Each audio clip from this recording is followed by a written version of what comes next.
ಈಗ ಕರಿಬೇವಿನ ಸೊಪ್ಪು ಚಟ್ನಿ ಪುಡಿ ತೋರಿಸ್ತಾ ಇದ್ದೀನಿ. ಇದಕ್ಕೆ ಕರಿಬೇವು ಒಂದು ಬಟ್ಲು ತುಂಬ ಇದೆ ಮೇಯ್ನು.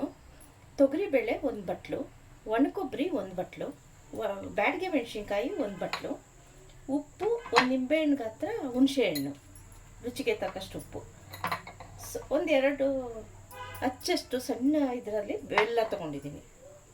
ಈಗ ಒಂದೊಂದೇ ಉರಿಯೋದು ತೋರಿಸ್ತೀನಿ. ತೊಗರಿಬೇಳೆ ಫಸ್ಟ್ ಹುರ್ಕೋಬೇಕು, ಕೈ ಬಿಡ್ದಂಗೆ ನೀಟಾಗಿ ಹುರ್ಕೋಬೇಕು ಕಾಳು.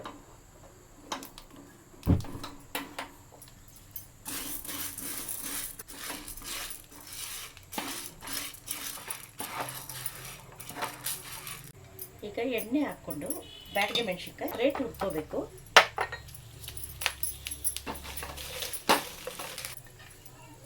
ಈಗ ಕೊಬ್ಬರಿ ಹಾಕ್ಕೋತಾ ಇದ್ದೀನಿ. ಕೊಬ್ಬರಿನೂ ನೀಟಾಗಿ ಹುರ್ಕೊಂಡ್ರೆ ತುಂಬ ದಿನ ಬರುತ್ತೆ ಚಟ್ನಿ ಪುಡಿ.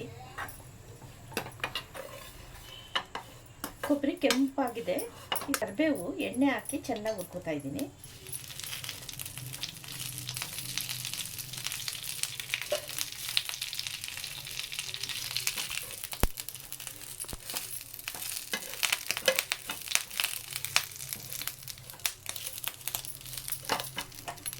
ಈಗ ಕರಿಬೇವು ಹುರ್ಕೊಂಡಾಯ್ತು. ಇವೆಲ್ಲ ಸ್ವಲ್ಪ ನೀರಂಶ ಎಲ್ಲ ಹೋಗೋಕ್ಕೆ ಬೆಚ್ಚಗೆ ಮಾಡ್ಕೊತಾ ಇದ್ದೀನಿ.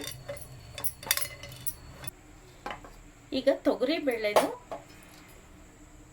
ಬ್ಯಾಡಗೆ ಮೆಣಸಿನ್ಕಾಯಿ ಮಿಕ್ಸಿ ಮಾಡ್ಕೊತಾ ಇದ್ದೀನಿ.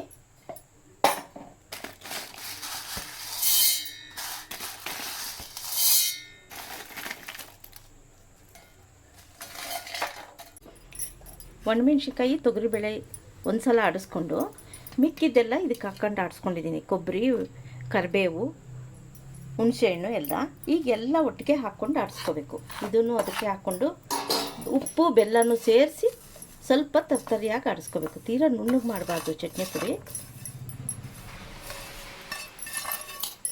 ಬೆಲ್ಲ, ಉಪ್ಪು ಎಲ್ಲ ಈಗ ಹಾಕ್ಕೊಂಡು ನುಣ್ಣಗೆ ಆಡಿಸ್ಕೊಂಡು ಸಾಸಿವೆ, ಕರಿಬೇವು, ಇಂಗು ಒಗ್ಗರಣೆ ಕೊಟ್ಟರೆ ಚಟ್ನಿ ಪುಡಿ ರೆಡಿ. ಈ ಥರ ತೀರಾ ನುಣ್ಣಗೂ ಅಲ್ಲ, ಪುಡಿನೂ ಅಲ್ಲ, ಮೀಡಿಯಮ್ಮಾಗಿ ಈ ಥರ ಪುಡಿ ಮಾಡ್ಕೊಂಡಿದ್ದೀನಿ. ಇದಕ್ಕೆ ಸಾಸಿವೆ, ಇಂಗು ಮೇಯ್ನು, ಇಂಗು ಕರಿಬೇವು ಹಾಕ್ಬಿಟ್ಟು ಒಗ್ಗರಣೆ ಹಾಕಿ ಇದಕ್ಕೆ ಹಾಕಿ ಕಲಿಸ್ಕೊಂಡ್ರೆ ಚಟ್ನಿ ಪುಡಿ, ಕರಿಬೇವಿನ ಚಟ್ನಿ ಪುಡಿ ರೆಡಿ. ಇದು ಇಡ್ಲಿಗೆ, ಚಪಾತಿ, ಅನ್ನ ಎಲ್ಲದಕ್ಕೂ ಚೆನ್ನಾಗಿರುತ್ತೆ.